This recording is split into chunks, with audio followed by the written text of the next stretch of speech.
ಸರ್ಕಾರಿ ಜಾಗಗಳಲ್ಲಿ ಆರ್ಎಸ್ಎಸ್ ಚಟುವಟಿಕೆಗಳಿಗೆ ನಿರ್ಬಂಧ ಹೇರಿ ಕ್ಯಾಬಿನೆಟ್ನಲ್ಲಿ ತೀರ್ಮಾನ ಮಾಡಲಾಗಿದೆ. ಹೊಸದಾಗಿ ನಿಯಮಗಳೇನಾಗಿದೆ ಅನ್ನೋದು 2-3 ದಿನದಲ್ಲಿ ಗೊತ್ತಾಗುತ್ತೆ ಅಂತ ಕೂಡ ಹೇಳಿದ್ದಾರೆ. ಆದರೆ ಎಲ್ಲಾ ಕಾರ್ಯಕ್ರಮಗಳಿಗೂ ನಿರ್ಬಂಧ, ಅನುಮತಿ ಪಡೆದು ಕಾರ್ಯಕ್ರಮ ಮಾಡಬೇಕು. ಅನುಮತಿ ಪಡೆಯೋದು ಬಿಡೋದು ಅವ್ರಿಗೆ ಬಿಟ್ಟದ್ದು, ಕೊಡೋದು ಬಿಡೋದು ಸರ್ಕಾರಕ್ಕೆ ಬಿಟ್ಟಿದ್ದು ಅಂತ ಕೂಡ ಹೇಳಿದ್ದಾರೆ. ಈ ನಿಷೇಧದ ಪರಿಣಾಮ ಮುಂದೆ ಏನು ಅನ್ನೋದು ಗೊತ್ತಾಗುತ್ತೆ ಅಂತ ಯಶ್ಪಾಲ್ ಸುವರ್ಣ ಪಬ್ಲಿಕ್ ಟಿವಿ ಜೊತೆಗೆ ಮಾತನಾಡಿದ್ದಾರೆ. ಈ ರೀತಿ ನಿರ್ಬಂಧ ಮಾಡುವುದು ಸರಿಯಾದಂತಹ ಕ್ರಮ ಅಲ್ಲ, ನಾವಿದರ ವಿರುದ್ಧ ಹೋರಾಟ ಮಾಡ್ತೀವಿ ಹೀಗಂತ ಪಬ್ಲಿಕ್ ಟಿವಿಯ ಜೊತೆಗೆ ಶಾಸಕ ಯಶ್ಪಾಲ್ ಸುವರ್ಣ ಅವರು ಮಾತನಾಡಿದ್ದಾರೆ. ಈ ರೀತಿಯ ನಿರ್ಬಂಧಗಳು ಸರಿಯಲ್ಲ, ನಾವಿದರ ವಿರುದ್ಧ ಹೋರಾಟ ಮಾಡ್ತೀವಿ ಅಂತ ಹೇಳಿದ್ದಾರೆ. ನಮ್ಮ ಜೊತೆ ಬಿಜೆಪಿ ಶಾಸಕ ಯಶ್ಪಾಲ್ ಸುವರ್ಣ ಅವರಿದ್ದಾರೆ. ಸರ್, ಈಗಷ್ಟೇ ಸಚಿವ ಸಂಪುಟ ಸಭೆಯಲ್ಲಿ 2013ರಲ್ಲಿ ಬಿಜೆಪಿ ಅವಧಿಯಲ್ಲಿ ಏನು ಆದೇಶ ಮಾಡಿತ್ತೋ ಅದೇ ಆದೇಶವನ್ನು ಮುಂದುವರಿಸುವಂತಹ ತಂತ್ರ, ಅಂದ್ರೆ ಸಾರ್ವಜನಿಕ ಸ್ಥಳಗಳಲ್ಲಿ ಯಾವುದೇ ಸಂಘ ಸಂಸ್ಥೆಗಳಾಗಲಿ ಯಾವುದೇ ಚಟುವಟಿಕೆ ಮಾಡಬಾರದು, ಅನುಮತಿ ತಗೋಬೇಕು ಅನ್ನುವಂಥದ್ದು. ಏನ್ ಹೇಳ್ತೀರಾ ಅಂತ ಸರ್ಕಾರದ ನಡೆಗೆ? ಖಂಡಿತವಾಗಿಯೂ ಸರ್ಕಾರ ಯಾವುದೇ ಒಂದು ಸಮುದಾಯವನ್ನು ಹೋಲಿಕೆ ಮಾಡುವಂತ ಕೆಲಸ ಕಾರ್ಯಗಳಿಗೆ ಕೈ ಹಾಕಿದೆ.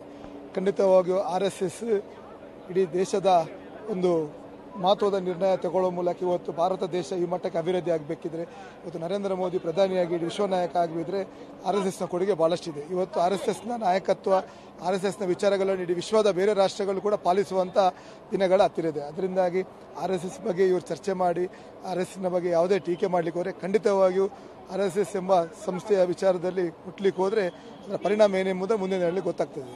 ಸಂಘದ ಮೊನ್ನೆ ಪಥಸಂಚಲನ ಜೊತೆಗೆ ಸಂಘದ ಚಟುವಟಿಕೆಗಳನ್ನ ಕೇಂದ್ರವಾಗಿ ಇಟ್ಕೊಂಡು ಈ ಒಂದು ಆದೇಶ ಆಗಿದೆ ಅನ್ನುವಂಥ ಚರ್ಚೆ. ಖಂಡಿತವಾಗಿಯೂ ಇವತ್ತು ನಮ್ಮ ಜಿಲ್ಲೆಯಲ್ಲಿ ಕೂಡ ನಮ್ಮೆಲ್ಲ ಪಥಸಂಚಲನಗಳು, ಸಂಘ ಕಾರ್ಯಗಳು ಸರ್ಕಾರಿ ಶಾಲೆಗಳ ಗ್ರೌಂಡ್ಗಳಲ್ಲಿ ಆಗ್ತದೆ.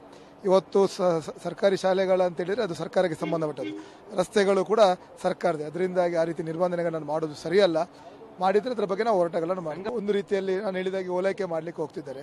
ಖಂಡಿತವಾಗಿಯೂ ಸಂಘದ ನಿಲುವು, ಹಿರಿಯರ ಮಾರ್ಗದರ್ಶನದಂತೆ ನಾವು ಖಂಡಿತವಾಗಿಯೂ ಆ ಬಗ್ಗೆ ಯಾವ ರೀತಿ ನಡ್ಕೊಳ್ಬೇಕಾದ್ರೆ ನಾವು ನಡ್ಕೊಳ್ತೇವೆ. ಈ ಒಂದು ನಿರ್ಧಾರ ತೆಗೆದುಕೊಂಡ್ರೆ ಹೋರಾಟ ಮಾಡ್ತೀವಿ ಅನ್ನೋ ಮಾತನ್ನ ಬಿಜೆಪಿ ನಾಯಕರು ಹೇಳಿದ್ರು. ಖಂಡಿತವಾಗಿಯೂ ಸರ್ಕಾರದ ಈ ಜನ ವಿರೋಧಿ, ಹಿಂದೂ ವಿರೋಧಿ ನೀತಿ ವಿರುದ್ಧ ನಾವು ದೊಡ್ಡ ಮಟ್ಟದಲ್ಲಿ ಹೋರಾಟಗಳನ್ನು ಮಾಡ್ತೇವೆ. ಇನ್ನು ಸಮಾಜಕ್ಕೆ ನ್ಯಾಯ ಕೊಡುವಂತ ಪ್ರಾಮಾಣಿಕವಾದ ಕೆಲಸವನ್ನು ಮಾಡ್ತೇವೆ. ಕ್ಯಾಮರಾಮನ್ ರಾಜು ಜೊತೆ ಮಸೂದ್, ಪಬ್ಲಿಕ್ ಟಿವಿ ಬೆಂಗಳೂರು.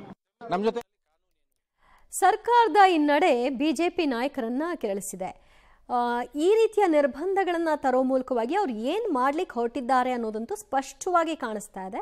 ನಾವು ಇದನ್ನ ಇಲ್ಲಿಗೆ ಬಿಡೋದಿಲ್ಲ, ಹೋರಾಟವನ್ನು ಮುಂದುವರಿಸ್ತೀವಿ ಅಂತ ಒಬ್ಬೊಬ್ಬರೇ ಪ್ರತಿಕ್ರಿಯೆ ಕೊಡ್ತಾ ಇದ್ದಾರೆ. ಮತ್ತು ಜಗದೀಶ್ ಶೆಟ್ಟರ್ ಅವಧಿಯಲ್ಲಿ ಅಂತವರು ಅದನ್ನ ಒಂದು ಲೇಪವಾಗಿ ತೆಗೆದುಕೊಂಡು ಬರ್ತಾ ಇದ್ದಾರೆ. ಬಟ್ ಆಗ ತೆಗೆದುಕೊಂಡಂತಹ ತೀರ್ಮಾನ ಕೇವಲ ಶಾಲೆಗಾಗಿತ್ತೇ ವಿನಃ ಎಲ್ಲದಕ್ಕೂ ಅಲ್ಲ ಅನ್ನೋ ವಿಚಾರವನ್ನು ಮಾತನಾಡಿದ್ದಾರೆ.